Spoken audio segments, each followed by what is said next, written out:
And look who's joining us now, the man who broke the story, Will Sammon of The Athletic. Will, so good to see you. You were on Baseball Night in New York on Friday, and you mentioned Polanco as a possible option for the Mets. While he's a versatile player with some pop, he doesn't really have any experience at first base. So what's the Mets' plan for Polanco? A total of 0 innings at first base at the major league level, Chelsea, but that obviously did not deter David Stearns and company from trading for Polanco. He brings a really potent bat, first of all, but then defensively, I think this is a pretty good test for the new look coaching staff for the Mets, and especially bench coach, infield guru Kai Correa. I think this is a good test for them to see if they could maximize his athleticism. He's a pretty average, slightly above average defender in some respects at different positions.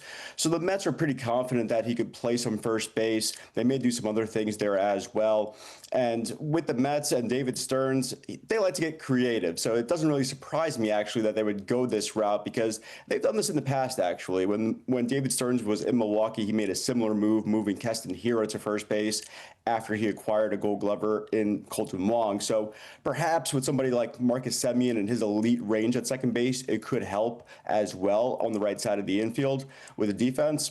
But make no mistake, I mean, Polanco, in addition to his versatility, just a really, really good offensive bat, probably underrated in the industry because of the consistency that he has and the time that he missed last year. And for the Mets trying to be even more creative here, you also mentioned how active they could be on the trade market. Saturday, you wrote about the Mets and Padres as two teams that could be linked in a need-for-need type of trade. So who would the Mets be interested in from San Diego?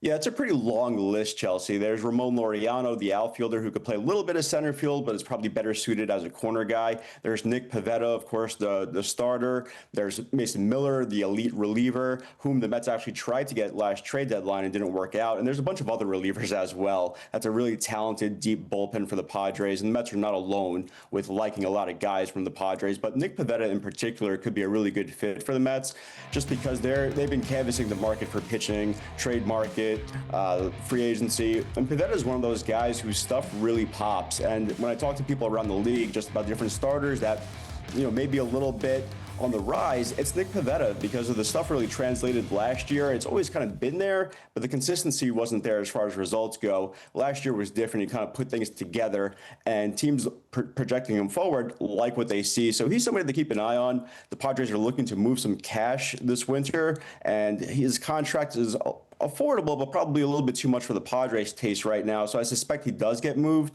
Whether it's to the Mets or not remains to be seen.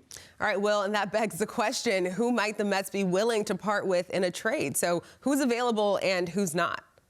Let's start with who's not first, because that's the easy one. It's Nolan McClain is probably somebody who's as close to off limits as it gets, and rightfully so, right? I mean, he looked like a number one type guy in their rotation. He's slotted to be number one, number two. He's going to be a frontline guy for them, and he should do quite well. Beyond that, maybe Carson Bench is in that range as well. But as far as the guys who could be available, I think the best prospect may be Jonah Tong. This is a guy who I think the world of from a potential standpoint, and I'd be surprised actually if the Mets were to move him, because the Mets have been pretty stingy in some of their trade talks, and he's one of their top guys. So I would be a little bit surprised, but teams are calling on him for a reason. He's somebody that, although he went through some ups and downs this past season after debuting for the Mets, the stuff is elite. It's really special stuff. People see that across the game, and he's somebody that other teams have their eyes on for sure. Now let's welcome in Anthony McCarron and Chris Lopresti to continue the conversation, guys. As we've heard, Polanco is just one piece of the post-Pete Alonso puzzle.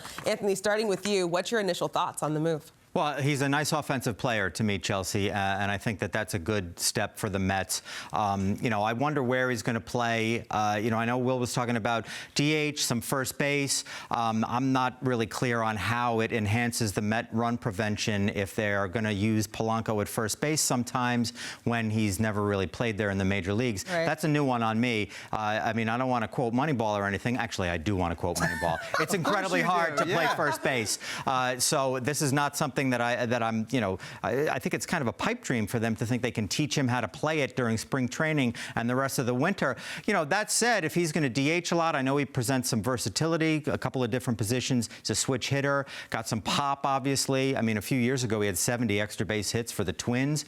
So he can really hit. He's a little streaky, but all in all, I think it's more of an offensive thing than a run prevention thing, at least to me. Yeah, I agree. I think offensively there's a lot to like, and I think the timing of the signing a couple days removed from Pete going to Baltimore makes us think, well, this is one of the replacements at first base, and maybe ultimately it will be part of the equation for them, and they'll give it a try, and like Anthony said, see if they can essentially teach him on the fly. It's not exactly a young player we're talking about here who's got a lot of room to grow, but we do see veteran players who are infielders eventually transition over to first base. Maybe this isn't exactly the prototype of someone you'd expect to do that at the later stages in his career, but I think the versatility that Anthony touched on is really the selling point here and what the Mets are after. And I think they want to have as many possibilities and flexibility as they can, at least right now.